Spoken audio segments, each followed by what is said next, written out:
Mainit na pagsalubong ang tinanggap ng mga host ng It's Showtime mula sa executives at mga empleyado ng GMA Network, nang dumating ang motorcade nila sa bakuran ng Kapuso Network ngayong Miyerkules ng hapon. Nanggaling ang motorcade ng It's Showtime cast mula sa ABS-CBN compound at bakas ang kanilang kaligayahan habang binabagtas ang kalye patungo sa GMA7. Kulay pula na simbolo ng swerte ang kasuotan ng lahat ng mga host, sina Vice Ganda, Vong Navarro, Jong Hilario, Ann Curtis, Kim Chu, Karil, Ogie Alcacid, Ami Perez, Jugs Hugueta, Teddy Corpus, Ryan Bang, Ayon Perez, Jackie Gonzaga, MC Mue Kalekian, Lassie Marquez, Sean Dominguez, at Darren Espanto.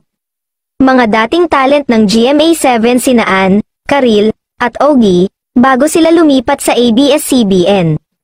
Kasama ng It's Showtime host sa pagpunta sa GMA7 ang ABS-CBN executives sa pangunguna ni ABS-CBN CEO and President Carlo Katigbak.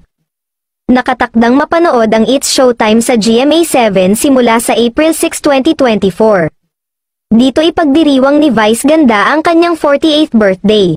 Samantala, bukod sa trending worldwide ang hashtag It's Showtime sa GMA.